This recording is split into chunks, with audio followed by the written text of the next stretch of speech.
from Sydney University to give a lecture for us. And Professor Celine Boehm received his PhD degree from ENS Paris, France in 2001. And she has worked in UK, Oxford, Durham, and France, CNRS, Switzerland, CERN, Canada Perimeter Institute, and Australian USYD. And she is known for her work across cosmology, particle physics, astroparticle physics, and she has been the lead of the space mission ESA Theta, leading more than 200 researchers in the collaboration, and was the head of the School of Physics at the University of Sydney. And she has many important works on dark matter, especially for the light dark matter. And the talk title today is the talk title today. Yeah, it's like dark matter and yeah, it's the light dark matter. I'm sorry, the light dark matter and implications for structural formation. So let's welcome our speaker. So thank you very much for the invitation. Yeah, I hope you will understand me properly because I had this, my voice is a little bit crooked because of the cold. So I'm sure you're very familiar with dark matter, but I just wanted to get the narrative together. And so first of all, I mean, I think it's incredible. We know that general relativity is triumphant. It's been extreme. I mean, it's been tested now on different scales, and we know it's amazingly good. Whether it's with alien Mercury, whether it's a gravitational wave, or black hole shadow is all good. But we also know that when we look at various scales, and in particular galaxy scales, cluster scales, or actually the universe as a whole, we know that we actually have a missing, or at least a problem, and we clearly cannot, the physics that we know on Earth and with general relativity doesn't seem to explain basically the observations that we collect. So the good news for us is that it's always the same thing, which seems to be a problem, which is that it seems like we're missing some mass. And we can see that because of the arcs in the clusters of galaxies, but we also see that when we try to understand the rotation curves of galaxies. So how the stars motion, or basically when we understand the evolution of the universe. Now the problem is that, as I said, general relativity is working very well. So what is the solution? And as you know, usually people, let me just remove this. People usually try to solve it in two ways. Sorry, I'm just going to do one more thing. Either people modify the smaller model sector, and that's basically what people do by using either the standard model itself or by using extension of a standard model, or people modify the general relativity. So we have two options, and the question is which one is the best. But in reality, we have a little bit more because some people are actually postulating that the missing link between all those observations perhaps come from other black hole cosmic strings. There are different propositions or something which would be called like a massive halo compact object. So I'm going to focus on the main ones, which are basically the dark matter or modified gravity. And I'm just going to, I'm just going to focus on what could be really important for particle physicists and / theoreticians. Now, I just wanted to remind everybody that even though there are those two big options, we also know that eventually we don't have a theory for the standard model, and we know that something needs to be done, and of course we would like all the forces to be united and unified, but at the same time we also think that gravity should be part of the picture. So we know that eventually we should be working on a theory which embeds everything, and obviously, as we all know, we don't have it yet. Now, whatever we do, the thing is we do need to explain our environment. We do need to explain the galaxy in which we live, so the Milky Way. and not just the way it looks, but actually what's inside of internal dynamics. And what we discover in the last 10, 20 years really is the fact that we have many companions in the Milky Way. We knew two very prominent, the large Magellanic Cloud and the small Magellanic Cloud. But now we know that we have many more companions, and some of them are fairly invisible to us unless we use very big telescopes like Reticulum 2. But those are part of the system, and whatever we do, whether we modify gravity or whether we change the particle physics that we know, we need to reproduce the formation of the Milky Way with those companions inside.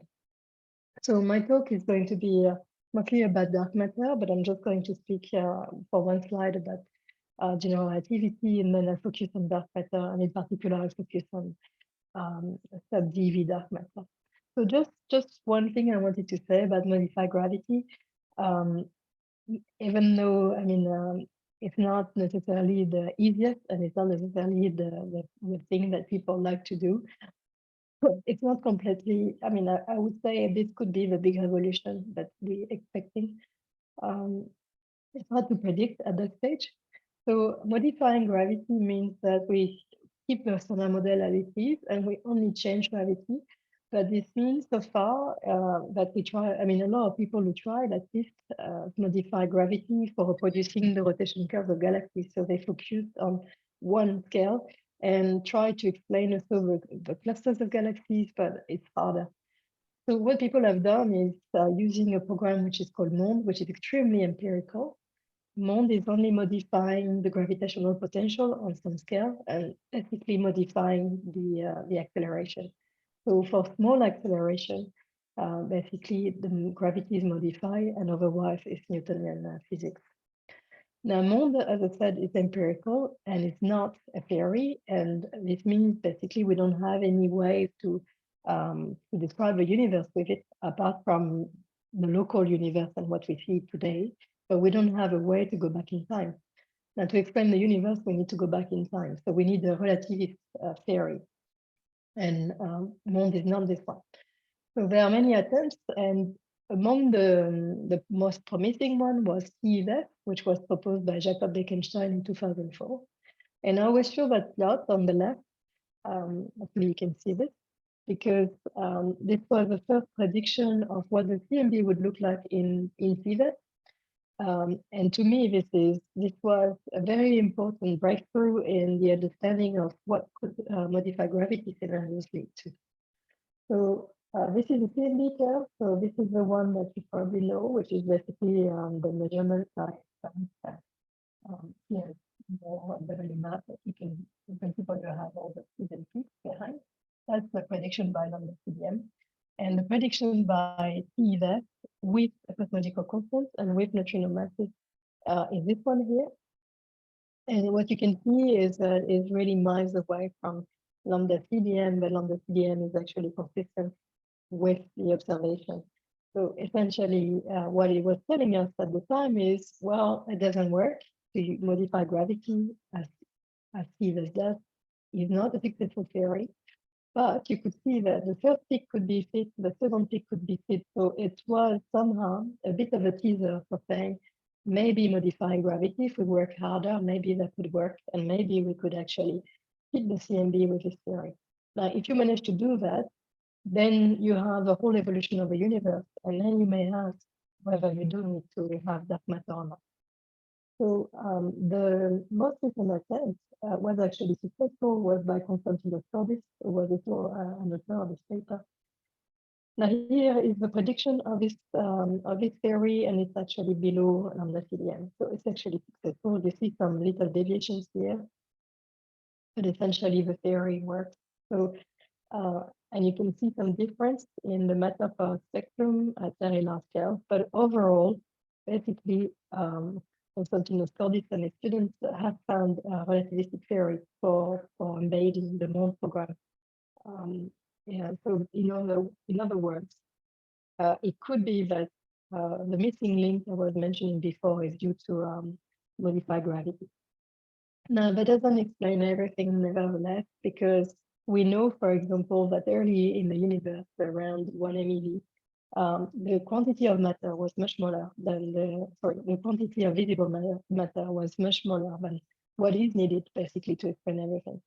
So it's not clear yet whether modifying gravity is the solution at all. But we know that actually, if we just keep gravity the same and we modify the particle physics side, on the other hand, we can explain absolutely everything. So I'm still going to focus on that. But I wanted to make sure everybody remembers that there is two sides of the story, and one might be eventually important.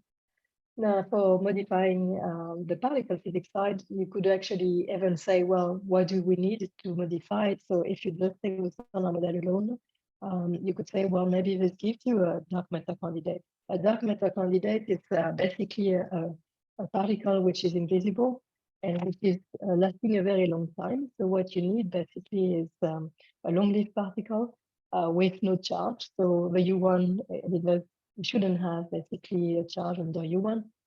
We know that there's nothing anomalous with photons of the type of something which is gluing to protons. So we can't have something basically which would be interacting too strongly. So it doesn't have Fe3 charge either.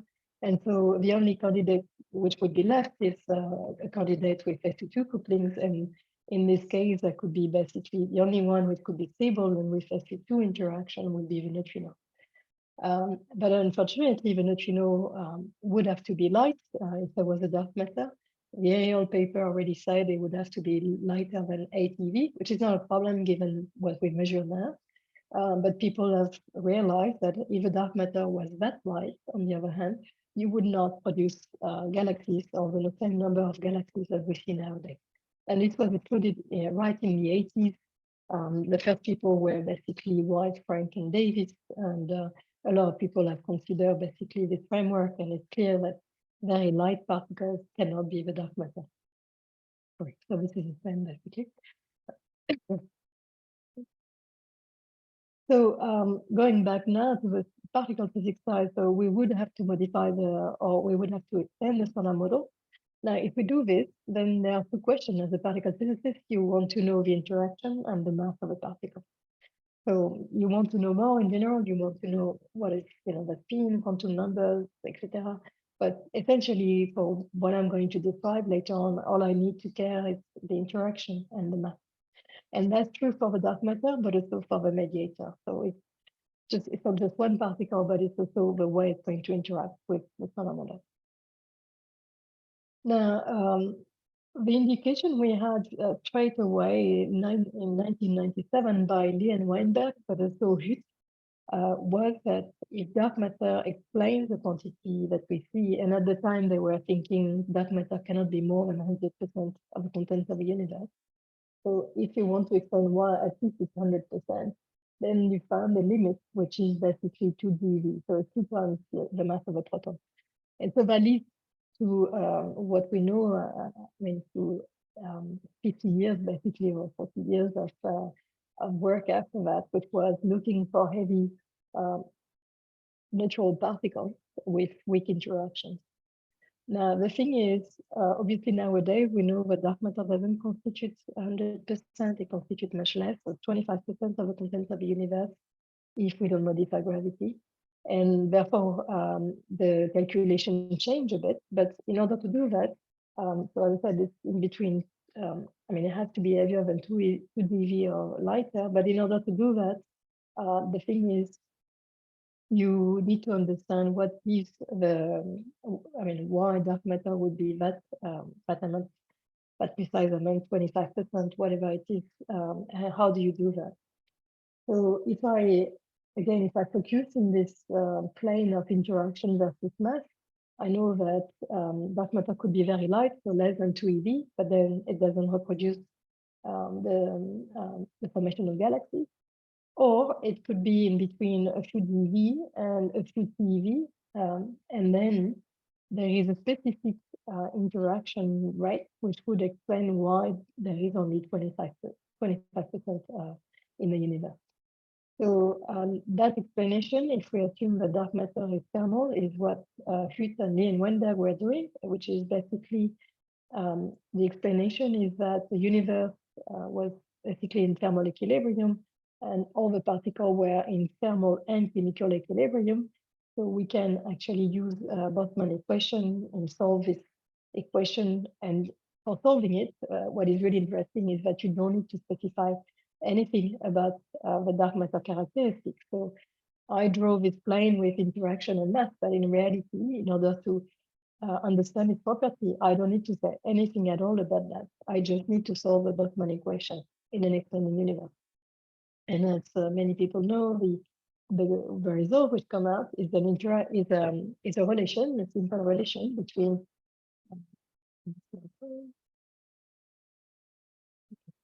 I'm sorry, I can't use the mouse for whatever reason, but there is a relation between the quantity that we see today, so omega square, and the annihilation cross-section sigma d. Now, we have measured the quantity of dark matter nowadays, so if we know that value, omega square, then we know the cross-section. So we don't need to say if the dark matter is a fermion, if the dark matter is a scalar. We don't need to say anything. We don't need to say how it interacts. And we get immediately an information about the value of the annihilation cross-section. But more than that, what we get is it's an extremely precise value. And that for me is an important point that we don't emphasize enough, which is that if the Planck measurements come with, let's say, per mil precision, then we know the cross-section with exactly that precision. So we can get a number which can be incredibly precise without knowing anything about the dark matter. And that is weird, but that is what the thermal hypothesis is leading at. Now, the cross-section appears for the quantity that is measured nowadays, it appears to be of a weak strength, of a weaker interaction strength. And so that kind of justify why initially we were saying, oh, it looks like dark matter would have only weak interactions. So for many years, people have considered that this was basically a kind of miracle in the sense that this was justifying everything people were doing at the time. We also know that if dark matter in this framework is too heavy, then it will not give a high periodic density. So you have a limit, which is around a few TeV. So it's a very nice window, which people have explored and have looked for. Now, if we do assume thermal particles, then we have this beautiful story of weak interaction, but that's only for the annihilation. And then you may wonder what happened to the elastic scattering cross-section. Is it exactly the same? Do we find also that it is weak, or can we go higher, or does it actually need to be zero? And what is quite amazing is that if you assume, I'm not sure it will work, okay. If you assume that the dark matter doesn't have any elastic scattering at all, which cannot be correct. I mean, if you have some annihilation, then it must have some elastic scattering. But if you do assume that it has zero elastic scattering interactions, then you can see, you can look at study the formation of galaxies, and you find that basically a universe which in fact is very consistent with observation. So this is just an example of the Eagle simulation, but it is remarkable that actually it is fairly consistent. So we see the formation of galaxy, we see the existence of filaments. Nowadays, we know that the filaments are existing. So it was a prediction, and it is actually basically correct. And we see basically all the structure of galaxies which we're still studying. Now, as I say, so this assumes zero cross-section, and that cannot be correct. But if you're more on the particle side, you want to test it, and one way to do it is basically to look for dark matter interaction, so elastic scattering with nucleons. And people have done that since a good 20 years. And nowadays, what is exciting to me is that we're able even to not only look in the window, which was favored for a long time between DV and TeVe, but we're now able to look at the smaller mass window. And we clearly see that, we don't see anything anomalous, so we clearly can prove the fact that dark matter has strong interaction with nucleons. So it does seem like dark matter doesn't have many interactions, and the interactions are negligible with the particles from a solar model. But let me go back to the situation in the 2000s. We didn't have, so those experiments, DAMIC, COSINE, PICO, Deep Panda, xenon, etc., didn't exist. And so at the time, I knew that the cosmologists were considering a cross-section which was 0 and was working. And I knew that the particle physicists consider annihilation, which were of the weak order, and that was basically what was needed to give the dark matter relic density. So on the other hand, there was also this thing that the dark matter can have self-interaction. And so that was basically from the beginning, people were mentioning dark matter can have a very strong interaction, but only with itself. And if that's the case, it would be cross-section, which would be as large as the Thomson cross-section. So that's huge. So cosmology was fit in between 0 interaction and huge cross-section and huge interaction at Thomson. And the particle physicists were in the middle. So that prompts me to ask the question of what do you do if dark matter has interaction? Can you actually, are the cosmologists too radical by putting explicitly Barr's 0? So then we actually put a cross-section in the cosmological simulation and see what is the result and see if we can actually converge toward the same value as the particle physicist. So in other words, the question I was asking myself was what is the effect of dark matter standard model interaction on cosmological section? And that's basically what brought me to introduce or reintroduce MEV-GeV thermal dark matter. So if you want to answer this question of what is the impact of dark matter interaction in cosmology, you need to basically generalize what is called field damping. So the field damping it was basically found by Joe Silk in 1968. He was a PhD student, in fact, at the time. And he made this realization that if dark matter, if the universe is only made of baryons, and the baryons obviously interact with the photons, then the baryons should follow the photons. And this eventually will lead to the damping of the baryonic fluctuations. And the fluctuations are basically needed. So the difference between different regions of the sky where there is a bit more density than others were needed to form structures because they get amplified by gravity. So he was concluding that actually, if you cannot maintain those regions, and if they get dissipated because of the baryonic interaction with photons, then you would not form the galaxy that we see, at least not the same number. And so nowadays, the field damping is very well known because it's seen directly in the CMB spectrum. But at the time, the emphasis of Silk's paper was really for the matter power spectrum. And this is the key for what I'm going to describe afterwards. So essentially, if now we think about dark matter, we need to generalize this effect. And then we need to think whether dark matter interaction with maybe photons, even if we know that they're going to be small, or neutrinos, or anything else, are they going to destroy the dark matter fluctuations, or can they survive? So it's exactly the same question as what Joe Silk was asking, is that now we replace the baryons by dark matter. So the effect of a collision, so first of all, let's express the field damping in a way where we can generalize it. So this would be basically the field damping is the damping of the baryonic fluctuation until the baryons stop interacting with the photon. So it's an integral of a time, and that integral stops when the baryons decouple from the photon. So the upper bound of the integral is basically the decoupling of the baryon to the photons. Now the effect depends on how many photons the baryon can see and the interaction rate of the photons. So if the photons are basically going away or actually interacting and have a short mean free path, which makes them going very far eventually, that's going to raise the fluctuation.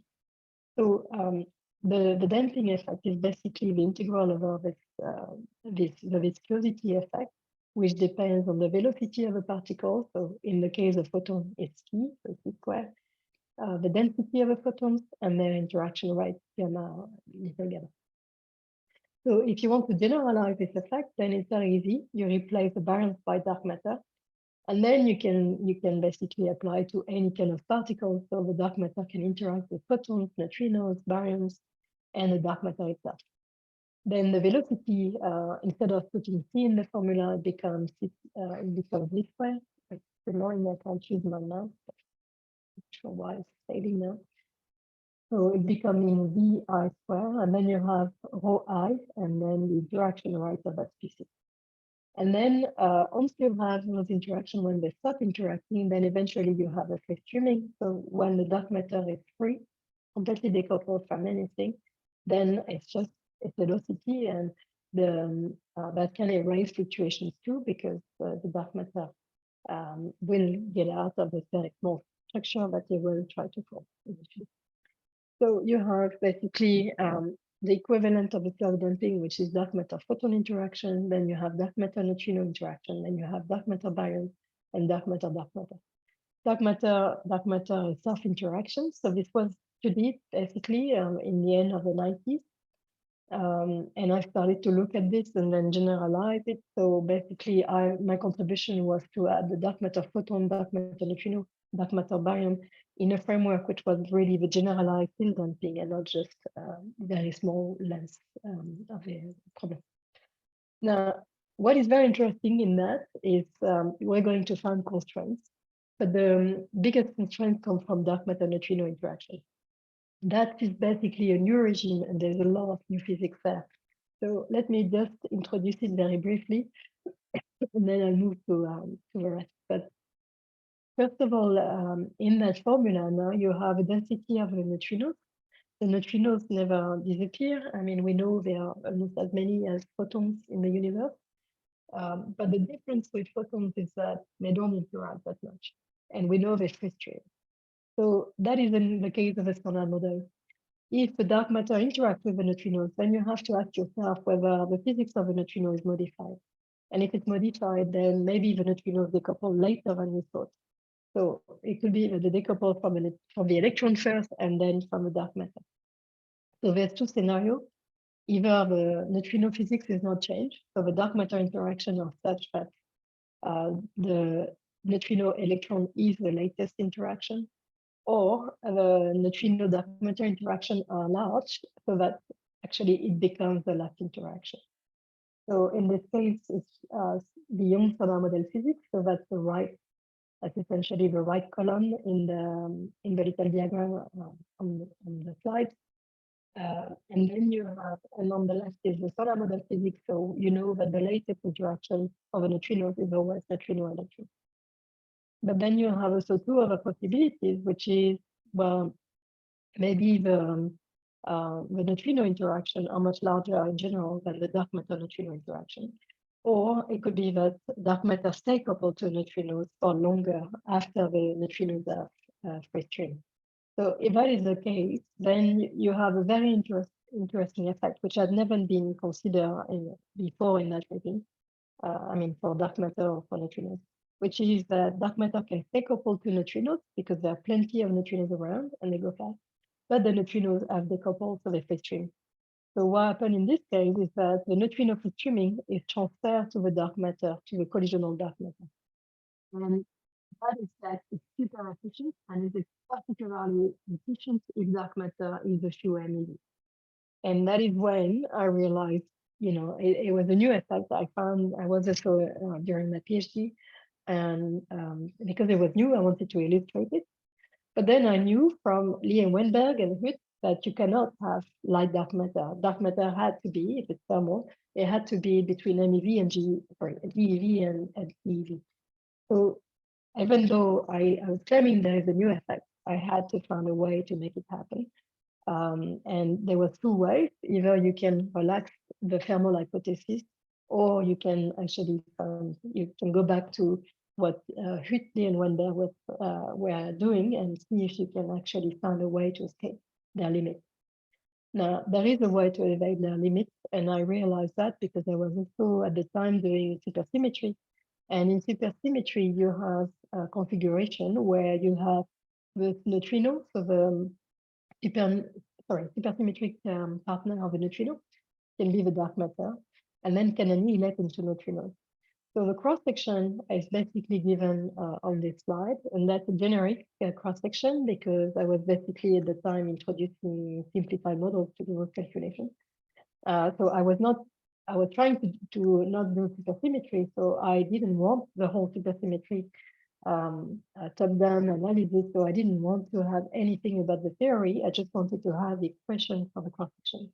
And now you can see, if you forget its supersymmetry, now you think, okay, it's just a dark matter candidate, which is scalar, and go into something which is a fermion. Then what you see here is that the cross-section is proportional to the inverse of the mass of a mediator to the fourth. But then you have a mass of a fermion in the final state, which if it's neutrino or electron is negligible. And then you have a very interesting term, which depends on the coupling that you have at the vertex. So you have a mixing. If you call the vertex CL, PL plus CR, then you have a mixing between CL and CR. So the two couplings, the non-chiral couplings, if you want, with the mass of a mediator. Now, this is really interesting because, as I said, if you annihilate, if dark matter annihilates into a small particle which is light. Sorry, Celine, I have a question. Sorry. So this dark matter here is a scalar or any spin? So here it's a scalar, but you can redo the exercise with fermion, but you find a different cross section, and it won't be as easy then to go to light dark matter. So I'm just going to say a few things about that, and then I'll basically answer fully your question. Okay. That means the requirement of the cross section, independent of the dark matter mass, is very general. It is not dependent on It's actually, so in this case, it will depend on the spin, because if you have a scalar particle, then you have this expression. I'm so sorry, I can't use the math, but you can see the mass of a mediator NF with couplings, the non-chiral couplings.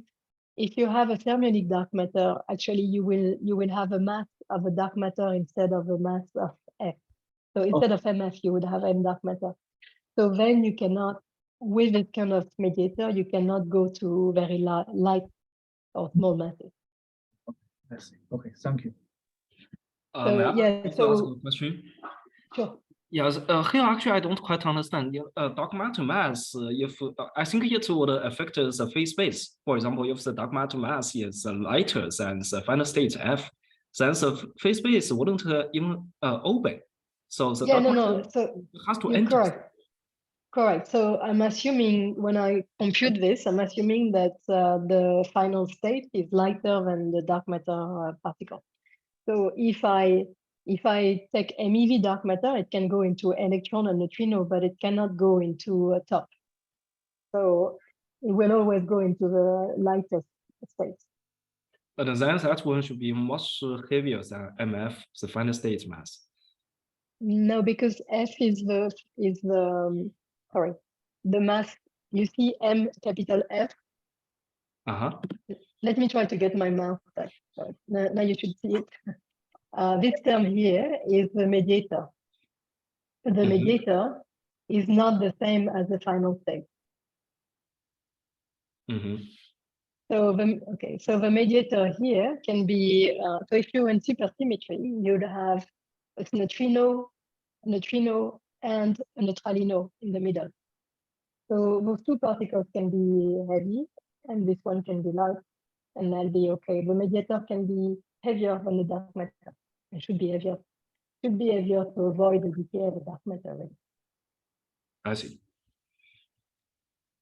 Okay. So because it's heavier than the dark matter, then it doesn't really matter. But what you see here is that so this one is negligible, the first term, but the second term is not.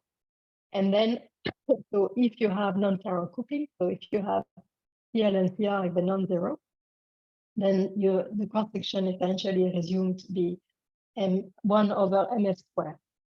And you don't have the dark matter mass anymore in the cross section. So from that moment, you can say that, if you think about Lie-Wenberg, you can impose whatever value the 10 to minus 26 centimeter cube per second, but you can impose any value really at that stage. You're not constraining the dark matter mass. You're only constraining the mass of a mediator and the coupling. Okay. So that is an important thing, because as soon as you do that, then you realize you can have light dark matter. So for me, when I was doing those calculations all the time, and then I wanted to have light dark matter, and then once I looked basically at which diagram was giving this configuration. And it was like, okay, so if you have scalar dark matter, and it was known to some extent, but not in that, not like this, basically for that reason. But if you have scalar dark matter, you don't have basically any more the Lewis limit constraints, which means you can have any dark matter if you want. And in this context, it has to be thermal. But of course, people since then have changed the game and consider non-thermal dark matter and so on, right? So, but the important point here is that now that you have an exception to the Lewis limit, then you can have light dark matter, sub-GeV. The moment you have sub-GeV, you can go to MEV, and with MEV, you can have a collisional damping with neutrinos, and you can have a large effect, basically, and you can change structure formation. The same effect was found by Feng and Kumar a few years after. So my paper was from 2003, and then a few years later, they found something very similar. Now, there was a question about the type of mediator and the type of interaction. So if you have scalar dark matter, you can couple it to a new gauge boson. And at the time, we used to call it a U boson, but it's called a dark photon or a Z prime. But in reality, you could do that with a fermion. And with a fermion, you get the same expression too, which is the cross-section now, and I lost the math again. The cross-section is basically proportional to the dark matter mass divided by the mass of the mediator. So here it's a different configuration. If you want light dark matter, you need basically a light mediator. So they go together. That was not true before. You could have light dark matter and a heavy mediator, because all you constrain is the mediator and the couplings. Now, on the other hand, if you exchange a gauge boson in the S channel, for example, then the cross-section is velocity dependent, which is very important if you try to, I mean, as I will say, if you try to avoid some constraints. But you also see that you need a light gauge boson, new gauge boson, if you go to light dark matter. And that's true now for the generic, indeed, in this case, for fermionic and scalar particles. All right, so what is important also is, as I said, to see that the cross-section is Z-square dependent, and before that was not the case. So you have two different configurations, two types of mediators. So a very quick summary is, so this was the model I was proposing in 2003, but since then people have, explored obviously many other scenarios, many alternatives. One which was interesting for a while in the context of supersymmetry was the next to minimal SSM NMS SSM. So there was, in this case, you had large scalar and large scalar mediator, which I personally never considered, but it was very interesting. It was, especially during the Higgs discovery, it was very interesting to see that you can have those mediators around a few GeV, so 10, 30 GeV. And potentially you had very good scenarios. Now, of course, we didn't find something like that yet, so and probably we will never find it. But potentially, potentially could have been a possibility. Obviously, now people are doing axioms, so they go even lighter than just the MEV range, and people are considered non-thermal. So obviously now we're in a very interesting area where we cover the light range, but we, instead of stopping at the MEV range like I was doing, people have been exploring the range down to 10 to minus 22 already. So I think it's been a great development for the field. Unfortunately, as we all know, we didn't discover anything, and there are more and more limits. So I'm not sure where we stand right now, but it's a little bit. I mean, it's more complicated than I was hoping at the time. So as I said, the question is really what kind of scenario you can consider. So if you're doing an MEV scenario, you want the annihilation to be in electrons or neutrinos. Sub-EV, depending on the neutrinos, if the neutrinos are indeed sub-EVs, then you can still annihilate into neutrinos, but then there are plenty of consequences because you're adding extra light degree of freedom at a late time in the universe, and we have strong constraints from that. I will mention them a bit later. And then people have also explored the possibility to annihilate into other dark particles of the dark sector. We're also basically considering asymmetric dark matter, freezing non-thermal. So the whole thing, the whole picture has changed since But the thing I actually wanted to stress is that there are limits. Whatever you do, it's always the same limit. And I think it's quite recurrent, which is basically that, so there are the cosmological limits, which I will explain, but there are also the astrophysical limits, which is as soon as you annihilate into something charged, you have gamma rays. And you cannot control that. So if dark matter is annihilating into electrons, you will have gamma rays around the energy that you inject. And so depending on the mass of a dark matter, your gamma rays would be would correspond to the maximal value of the energy would be the maximum, and would be the mass of a dark matter. Now we computed this straight in the 2000s by doing something extremely cavalier, which was not computing a radiation, but simply assuming that to each diagram you'd have at least one photon emitted. And so that led to this paper that we immediately got constraints. And the conclusion was, if dark matter annihilates into charged particles in a S-wave channel, then it's constrained by the gamma ray by at least 5 orders of magnitude. So you cannot get Rayleigh density. I mean, if you request a thermal dark matter density by a thermal process, as I showed before, then the process is excluded if it's S-wave. So the only way you can get out of it is by a T wave. So I was showing you that you can go to light dark matter with 2 channels, and the exchange of a heavy particle, which I call capital F, and then a light gauge boson. The light gauge boson gives you a P wave, so that's okay. But the other one, which gives you a F wave, is excluded unless it doesn't contribute to the Rayleigh density. So this had major implications straight away. It was clear that dark matter has to be annihilating through a P wave if it's thermal and you want to conserve those annihilation. But what happened at the time is, at the same time as we were concluding this, there was a 511 keV line, which has been observed in the galactic center. That line has been observed actually from the 70s, so it was not new, but it was the first image, very precise image by the satellite SPI, which came out. Integral, Integral is the satellite and the SPI is the experiment. Sorry, let me drink a little bit.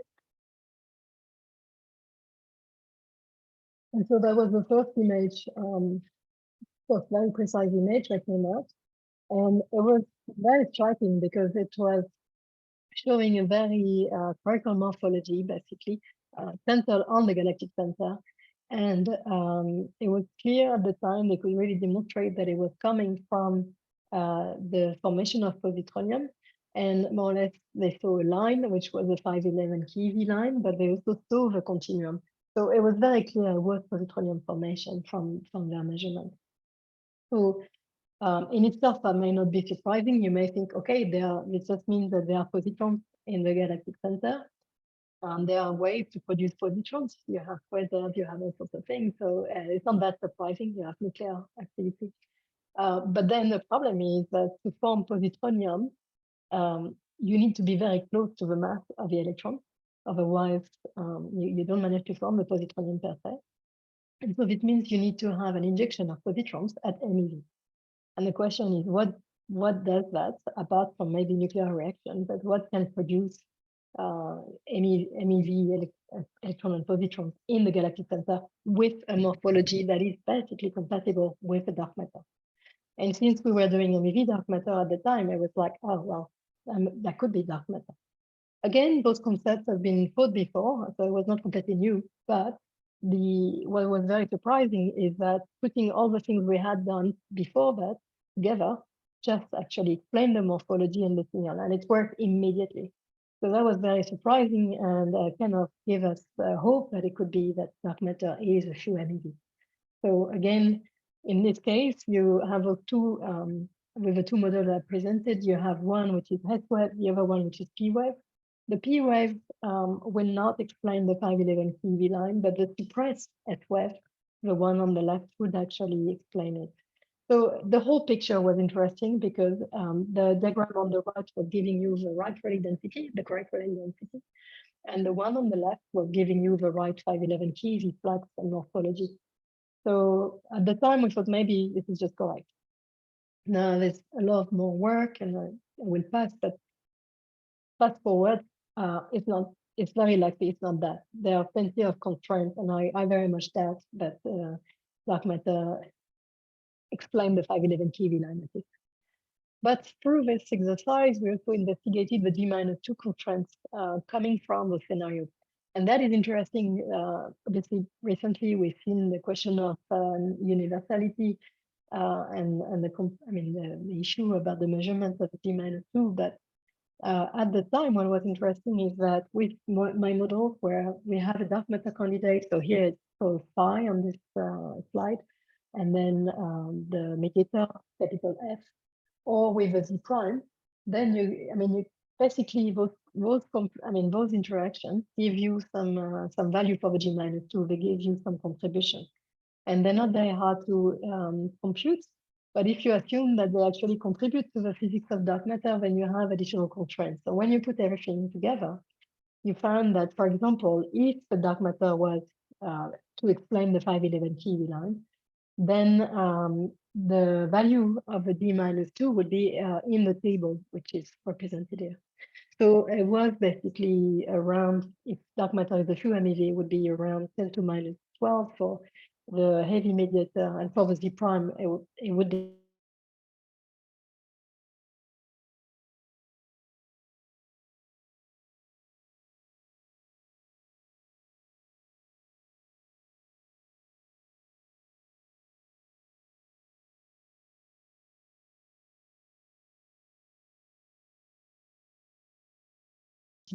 So to me, it's a success, even though obviously, I would have thought to be a discovery. At the same time as the power of science, we were predicting those things, in 2004, etc. And then with data collection, amazing work from experimentalists coming from all directions, really. The picture emerged, and then we can roll out the scenario. So it's not the answer I wanted, but it's, I think, a success for science, a tremendous one, personally. There are also constraints on vector-like fermions, so the F particle I was presenting. I won't explain them. You can see from those plots, it's very constrained. So again, not what I would have wanted to see, but experimentalists and theoreticians too have done their work, and there's not much space left. Now, the dark gauge boson actually turn out to be the most promising to some extent, and you can see the diagram on the right. You can still have relatively light mediator and light dark matter, and there are constraints, but there's still room to maneuver there. So we see, I know a lot of people are working on this, so this is interesting. Obviously, I think it's a learn from my lessons, so I'm not getting very hopeful, but we'll see. Now the other thing, so I want to pass very quickly, but I wanted to stress this one because I found it amazing. It was another coincidence which made it really interesting. So if I was speaking about maximizing the collisional damping, and for that I needed dark matter neutrino interaction. Now, if you assume dark matter is a scalar, for example, you have a scalar going into neutrinos. You can consider Majorana neutrinos. But then what you can do is you can close the loop.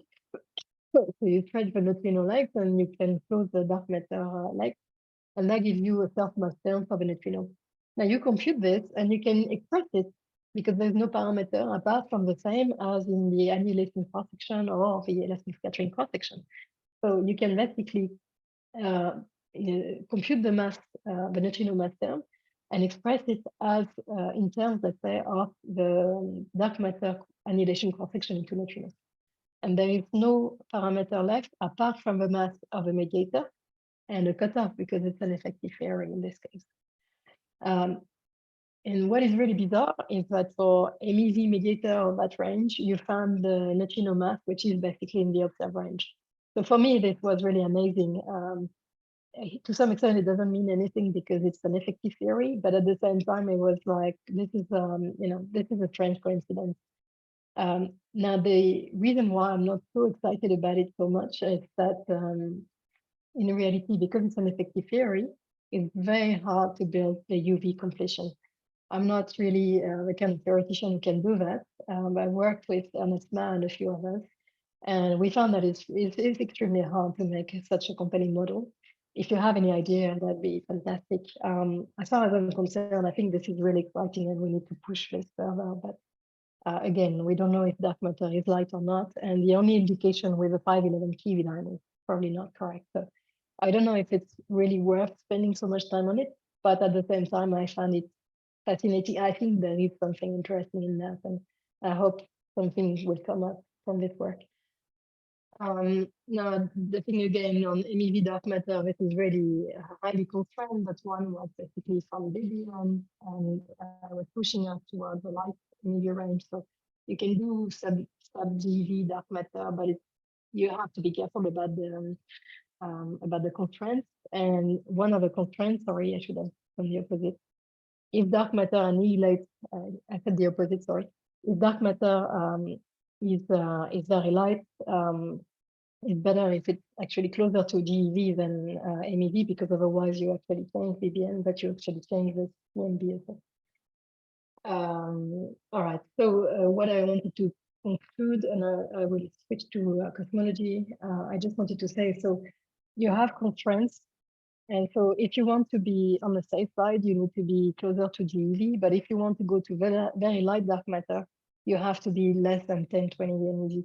So let's say less than 10 MeV, you're probably fine, but you have to be very careful. And if you don't want to have problems, to the GeV range. Now with the electron G-2, as I said, you have constraints. So I'm not sure now with all the changes what it means, but I think the MEV range, the very narrow range below 10 MeV is probably very constrained. Now, just the thing I really wanted to tell you is, so I started with the damping, and I told you, I introduced the light dark matter scenario because of the damping. And when you have a dark matter interaction, whether it's with photon, neutrinos, or anything, you actually modify the CMB and you modify the formation of structure. So an exercise we can do, and which for me was a fascinating exercise, was to say, I'm not going to assume the cross-section is 0. I'm just going to let it and use the data to tell me what is the value of the cross-section. So with a CMB, if you do this exercise, you find that the ratio between the dark matter cross-section for a given mass, so it would be normalized to GeV, and the Thomson cross-section is acceptable if it's less than 10 to minus 3, 10 to minus 4 nowadays. So this means that dark matter can have interaction with photons. It doesn't have to be 0. It can be elastic scattering, so you really don't need to put it to 0, but it needs to be 10 to minus 4, the Thomson cross-section, which is around 10 to minus 25. So if you need a cross-section which is 10 to minus 29, less than 10 to minus 29 centimeters square. Otherwise, you would actually affect the CMB. And with neutrinos, you also have a constraint, which is actually the weak interactions. So you found something like 10 to minus 36 if it's a particle of a few MeV. So it is interesting because it does give you a constraint. It's not necessarily the strongest constraint, but it does show that actually cosmology can constrain particle physics and the microscopic, interactions of a particle. So for me, it's even though again it's not the result I necessarily wanted. I wanted something even more dramatic than that, but it is basically a proof that cosmology can be used to constrain the dark matter interactions and understand what dark matter is made of. Now, dark matter neutrino interaction are particularly interesting because on top of giving you a constraint, they do modify the neutrino spectrum. And because of that, I mean, they help neutrino cluster in a sense. And because of that, you modify the cosmological parameters. And this means that if you do it without really taking into account all the constraints we have now, that naturally gives you a value of H0 for the age of the universe, which is in the 72 kilometers per second per megaparsec order.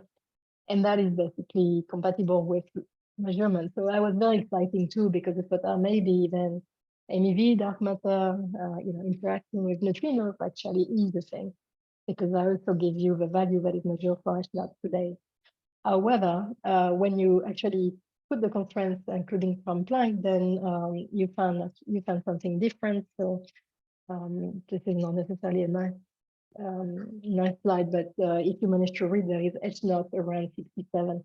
So actually, in reality, I hope I got flashed again. In reality, those scenarios, even though they're very appealing, they actually do not explain the current value of self by experience. But just again, to show you what is the impact of those interactions. So not only they impact the CMB, but they impact also the distribution of structure in the universe. And on the left, you have the perfect CDM. This is basically what you see in those filaments with clusters. You see enormous amount of structure. If a dark matter has interaction, and if they're too large, you see enough. I mean, you see a cluster, but you see those strange filaments with very empty in between. And so that tells you, but again, in principle, cosmology can help you to confirm the dark matter interaction.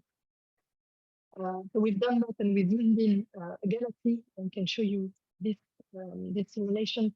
So this is a galaxy, basically, this is our galaxy as we expected in the standard model, the CDM case. And then we're going to zoom in the Milky Way or Milky Way-like galaxy.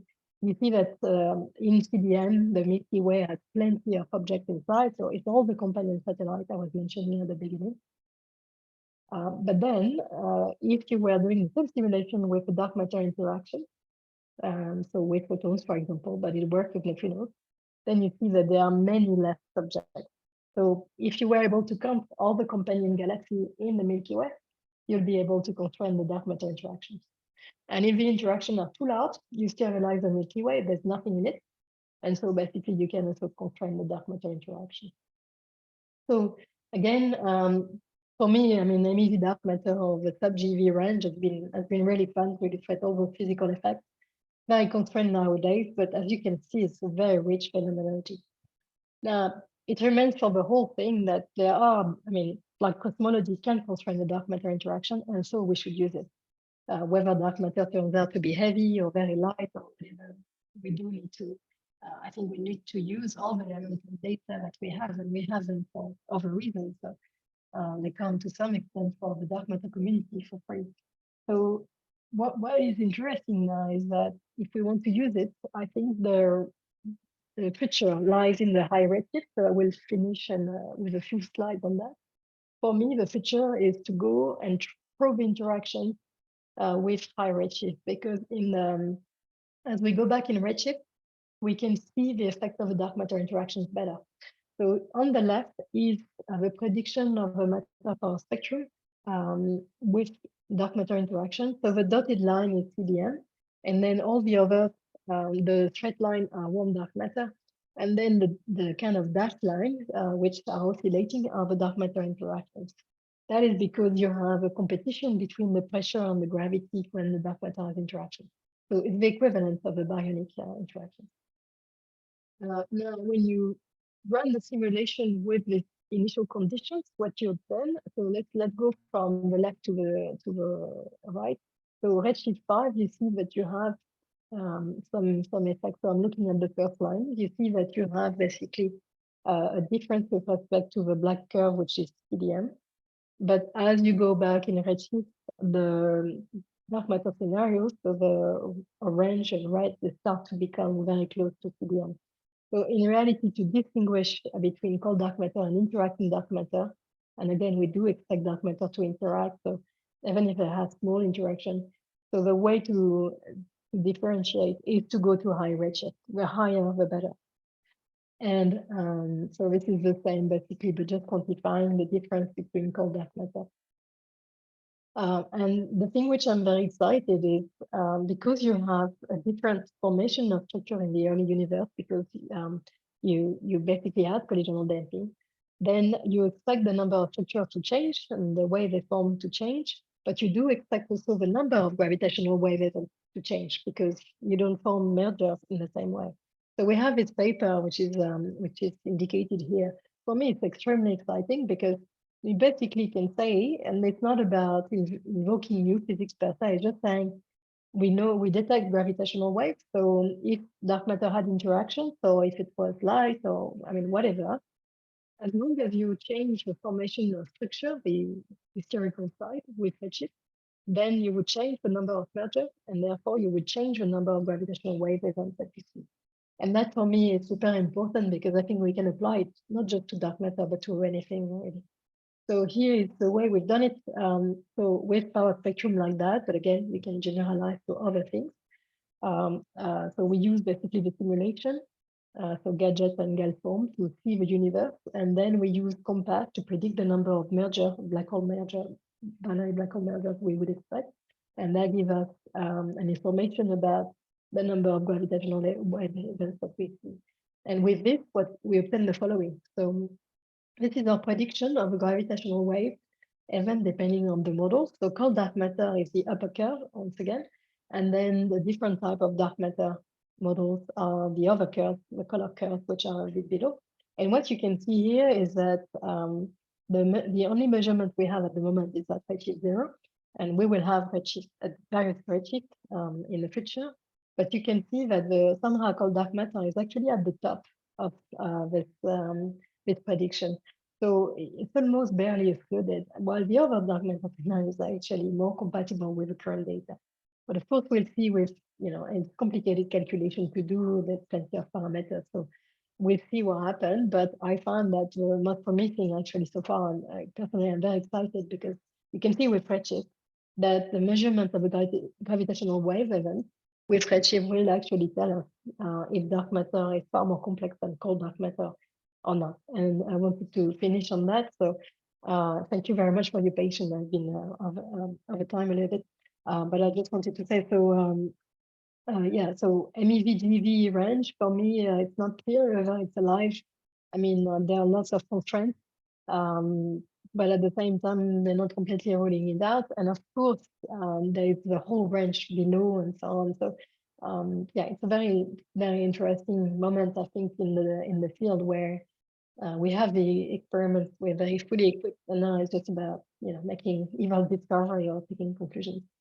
And then I wanted to leave you with this idea that first of all, dark matter neutrinos are the ones which have the most biggest impact on structure formation, but also that any dark matter interaction can actually be probed and beyond, in fact, with a gravitational wave by looking at various measurements with redshift. And thank you very much for your patience. Okay, thanks a lot for a very nice talk. So from our audience, I think there's one question from Smin Tsai. So please ask. Hello, Celine. It's me. I have two questions. First question is from all your talk, it seems like you are, so do I. We are the fans of thermal dark matter, something like that. But I want to know what's your opinion for thermal dark matter is still alive, because basically from later your talk, you talk about this H0 and the sigma A, and also you point out those of a cold dark matter versus some interaction dark matter that can be probed in the LSST. However, recently JWST has found something which is kind of in contradictory, and then you hope these interactions can bring some temperature from the dark matter to something, and then the structure can form much earlier. So what do you think now, this kind of chaos situations, and then what's the future for this kind of a thermal dark matter? Yeah, I think it's going to be challenging. Thank you for the question. I think that would set interact. So that would definitely set a constraint on the interaction, because I don't think. I mean, we see. I mean, it's the same problem for lambda CDM. We never expected to have galaxy forming that early. So you could argue maybe. I mean, we know that there is something we don't understand. So it could be that maybe we do have gravitational. I mean, maybe it's a modifying gravity scenario that we're dealing with, or simply we need to revise the assumption of structure formation. Now, when we do those modeling with structure formation, if you have dark matter interactions, it's worse than lambda CDM because you kill the structures very early on. So you form them back, but you form them from the top. So you form very large structures then they break, and they do and they form very small structure eventually, instead of building up from the small ones to the highest one. But you need to form them, and you need to form them, you know, I don't think you change the time at which you form them. So in other words, the problem, I believe, I don't know, but I believe the problem you face for lambda CDM with the existence of large scale structure very early on are the same for lambda CDM and interacting dark matter. So I don't think we will solve it with dark matter interaction. But as you said, the dark matter interaction, so if we do it naively like I was doing it, but the dark matter interaction do read things, and maybe if we put more physics in, maybe we'll find that it helps. But that's not been considered yet. I think the community is also waiting for you know, for whether it's true that there are structure forming at redshift 20, or whether we're back to a situation where forming much later than that. So I think for now it's a bit confusing indeed, but I'd be a bit surprised if the dark matter interaction solved that problem, to be honest, but I didn't look into it yet. Okay, thank you. I mean, maybe you have your perspective, maybe you look.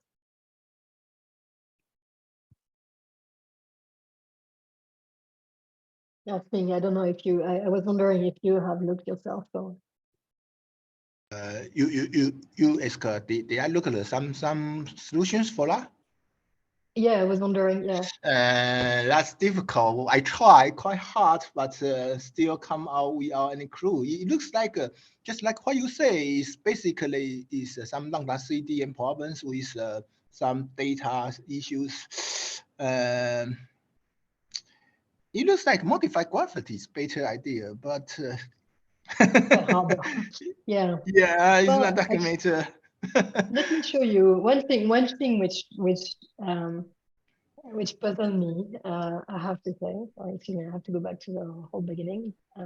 This is this actually, this plot here. I mean, you have more cluster in this theory, which I'm sure is not the latest. I mean, like, you know, there would be another theory after that, I'm sure, but that tells you that there are more structure to be expected, and that actually could lead to I mean, I don't know if it's true or not, but yeah, I'm when I saw that, I was like, oh, maybe it's modifying gravity after all.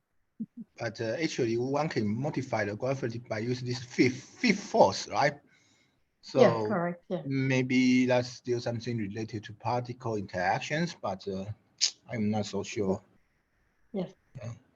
By the way, I just one comment for your talk. You say when you go to the NEV regions, you raise three possibilities, and then actually I would say resonance dark matter, yeah, could be also the solutions. Which one? Sorry, I didn't hear. Resonance dark matter. Yeah, right. Okay. Yeah, but sorry, in your case, you just mentioned about annihilator to the neutrinos, and then electrons and then these long-lived particles. But if you have this new mediator, although this kind of fine tune, it depends on the decay width, but for sure, this resonance is a very funny issue, funny behavior. They always can fit the Rayleigh density. Yeah. Okay, thank you.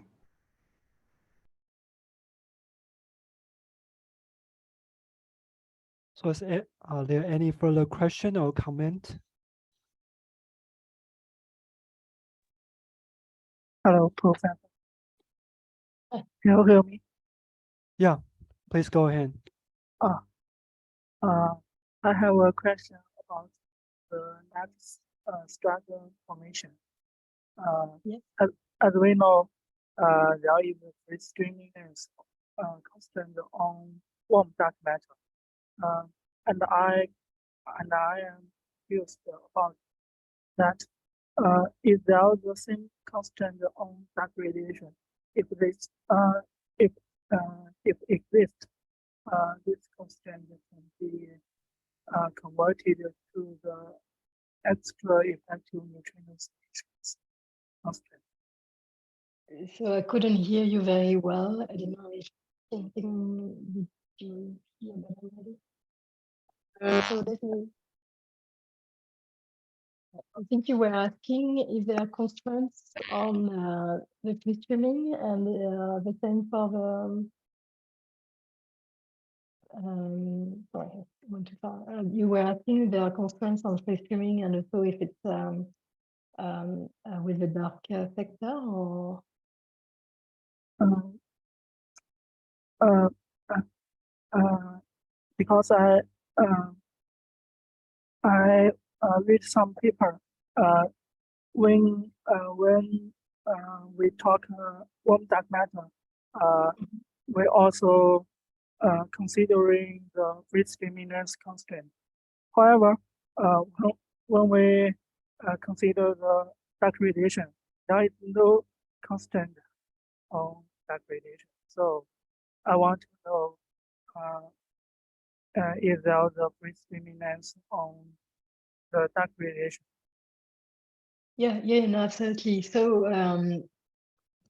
if you look at the expression again, I love the math, but if you see the expression at the bottom of the slide, there is when you can basically do the calculation in a very generic way. In fact, you can do so. The free streaming stuff when you have the decoupling of the dark matter, and then it depends on the velocity. So depending on the mass of a particle, you will have different free streaming regimes. So when people look at very light dark matter, so KLOE less than KLOE, they basically assume that the dark matter is already non-relativistic. And then it's all about, I mean, the calculation is straightforward because you basically assume that it's non-relativistic. Sorry, what you do is basically cut the integral from decoupling to the non-relativistic moments and then non-relativistic to nowadays. And that's basically the main way to calculate. But if you have a dark matter, which is, for example, like a WILP, then the calculation is different because then you can have non-relativistic particle, which is decoupling when it's already non-relativistic. But if you have some self-interacting dark matter, so for example, as you said, if you have some dark sector, then you can have a particle which is interacting for a very long time. So the decoupling which happens very late, but then the velocity can be, I mean, the particle can be actually also very light. So basically, I mean, you have different ways to compute it in a very generic way, but you can play, and essentially you have different regime where you have a free streaming and different constraints as a result. I hope I answers your question, but essentially one has to do the calculation properly depending on the models, and you have constraints, and then not necessarily you cannot neglect. I mean, you cannot say, okay, I put one value and then it's finished. You have to follow basically the evolution of the free streaming with time.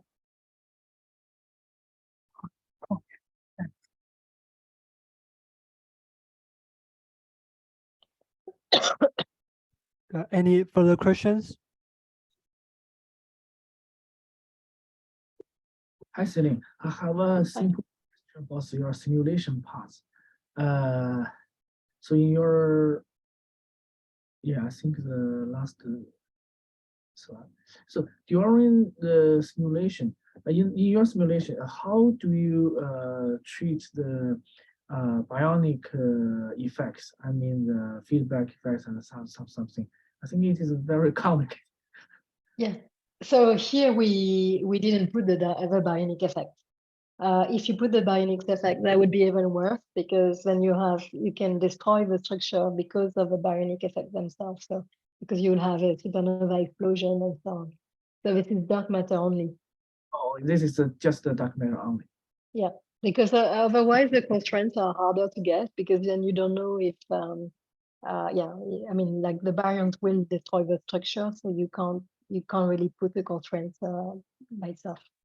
Okay, so that I'm worried whether this bionic uncertainty, the uncertainty from that set will change the picture significantly. Yeah, that's true. So so we've been doing. I mean, we've been looking at doing it. The problem is we don't know how many. supernova explosion we should put in. So usually if you don't have dark matter interaction, then you can fine tune to produce the number of structure you want. But in this case, you don't know which one will be killing the structure. So that's why we treat them separately. But I agree in principle, you should have everything together. So I've been thinking hard how to put them, but at the same time adding constraints so that you can really know, what to put specifically in. Okay, thank you.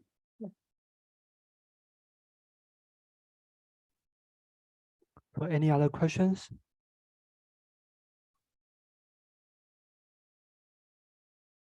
So if no, I have one question.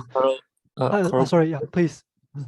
Hello, Professor. I have a question. So, you have there is a point to say the S wave has a suppression on the cross section. Why the S wave have a suppression? Yeah, so that's because of the gamma rays. So I can show you this one.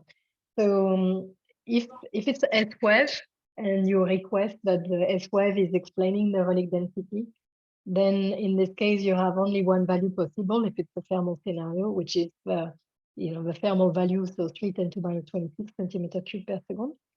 So then this the cross section, and then you limit if the dark matter annihilates into electron and positron, then every time you have this annihilation, it would produce a photon. So you basically find immediately the flux of gamma rays, and this flux in galaxies typically would be basically 5 orders of magnitude too much with respect to the flux we measured with a continuum plot. So you need to basically suppress it by 5 orders of magnitude to make it compatible with the observation. Thank you. Welcome. So any other question? Hello, Professor. Yeah, Hello. I have a simple question. I just confused about the redshift test. Could you explain more? Yeah, so there are two. Sorry. There is this one. Sorry. This one is just saying basically. So you start. Let me try to get the math again because.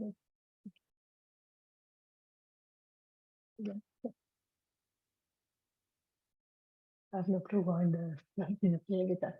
So on the diagram on the left, you see that you have cold dark matter, which is the dotted line, and then you have different colored lines. And the color line, either the full lines, so that's one dark matter, and then you have some which are oscillating. So those are the prediction in the linear region. So that's it's redshift 30. So it's essentially tracking. There's no, I mean, it's just primordial physics here. There's no effect, non-linear effect.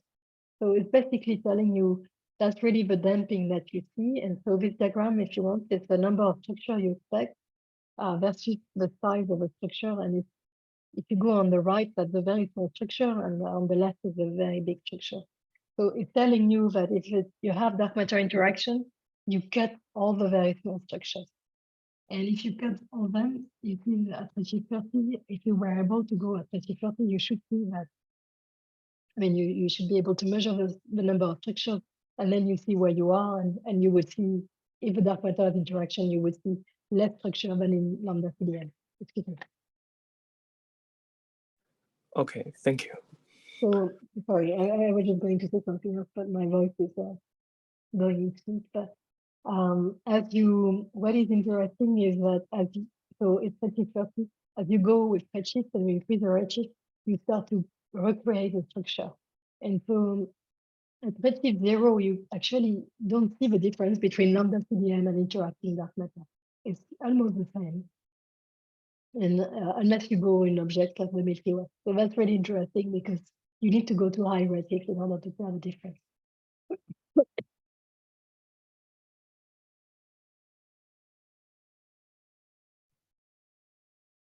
So any other questions?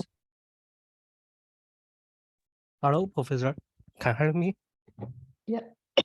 I have a question. Dark matter annihilate into a fermion and introducing photon. What is the photon energy? It doesn't matter. So so this is a cosmological way to assume it, right? So when I do it, I'm not assuming any specific, I'm not assuming whether it's gamma rays, X-rays, or anything. Okay, I don't really have a diagram here, but it doesn't really matter. So all you need to do is to assume there is an interaction, but you don't need to assume the energy of a photon. But sorry, go back here. When you look at the interaction on the CMB, then you take the CMB photon. So it's the energy of the CMB. Okay, I guess. So when the simulation, sorry, excuse me, I was just going to say the simulations that I showed after assume that the interaction would be with the CMB. Okay. I have another question is about I forget page and it's about atmospheric maybe last slides. Last slide. Sorry, I didn't get that. Do you mind repeating, please? It's about also I forgot. Sorry.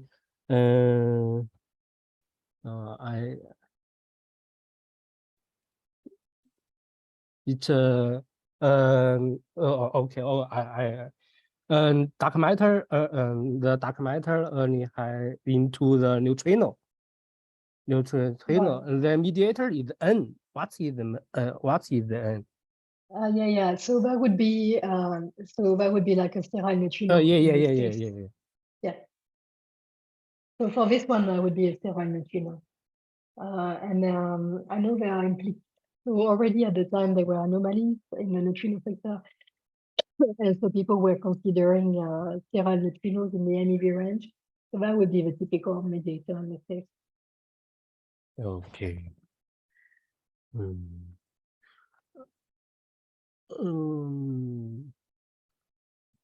I want to know the vector. What is the vector? Or vortex? The vortex. Yeah. So it's a Majorana neutrino in this slide. So that would be a coupling which is just left-handed, and I mean it doesn't really matter. It would just be one value. So the coupling is the same. I mean, basically you get rid of a coupling here because you have one coupling and then you have a mediator, and this is exactly the same in the annihilation cross-section. So you can basically replace everything in terms of the annihilation cross-section. So if you impose the fermoronic density, then you don't even need to say anything about the coupling. That's all. Okay. Thanks. Yeah, excuse me. I also have a question in this slide. So the particle N should be also the Z2R, right? Yeah. So this is here like a sterile neutrino, but this is not a UV complete model. So if you try to do a UV complete model, then it's unlikely you have one loop. You have to make many more. I mean, it's much more complicated. I see. So either phi or N can be dark matter depending on their mass relation. Yeah, sorry. N is the mediator, phi is the dark matter. Okay. But what you see here is the linear term is really, I mean, because the dark matter would need to be lighter than the mediator, otherwise it decays into the mediator. So yeah. You need basically N phi smaller than Nn, so you can neglect that term. It's not making a big difference. So the main term is the mass of the mediator. Right. I see. Thank you. And that's why it's hard to make. I don't know. I mean, I guess it's a question of specificity. Yeah. But I'm also curious about how to test this model. Since it's not so easy to test this one in, for example, a collider or other oscillator experiment. The issue here is that you need a UV complete or something more complete, and it's hard to do. But if you have one, I guess you can look for it. but it's only neutral particles. So you need a way. Yeah, it depends on your UV completion basically. If your UV completion involves some interaction with charged particles, then make it easier. Right, correct. So any further question or comment? The final chance. Okay, if no, let's thank our speaker again. Thank you for the invitation. Take care. Take care to Thank you, you. take Yeah, care. like stay safe with COVID. Take care. Thank you. Bye. Bye. Yeah, Professor, excuse me. So do you mind to share your talk slide with us? Yeah, no problem. I can Okay, send them. yeah, thanks a Yeah. lot. All right. Take care. Okay, Bye. see you. Have a nice day. You too. Bye-bye. Bye. Bye.